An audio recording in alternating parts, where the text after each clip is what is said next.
Pemirsa, calon Gubernur Sumatera Selatan Herman Deru menghadiri panen raya di Desa Dadirejo, Kecamatan Belitang, Ogan Komering, Ulu Timur.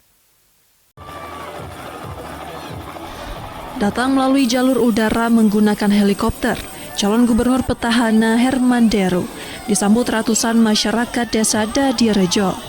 Kedatangan Herman Deru dalam rangka menghadiri acara panen raya bersama masyarakat Desa Dadirejo, Belitang, Kabupaten Oku Timur. Tidak dengan cara manual, namun panen padi dilakukan dengan menggunakan alat traktor canggih, mesin combine harvester. Hal ini merupakan pemanfaatan teknologi mesin pemanen padi. Di depan para petani dan masyarakat, Herman Deru mengatakan Oku Timur merupakan penghasil padi terbesar di Sumatera Selatan, menyamai kabupaten lain di Sumatera Selatan yang memiliki lahan padi yang lebih luas dari Kabupaten Oku Timur.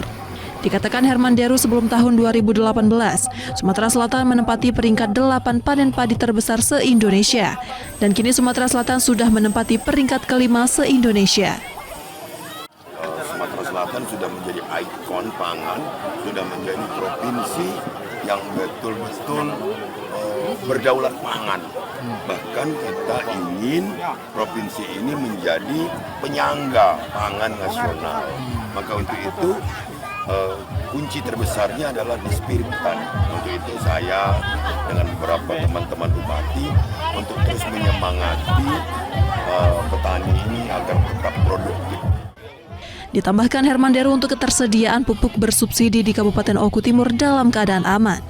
Dari Oku Timur, Yudo Handoko, iNews melaporkan.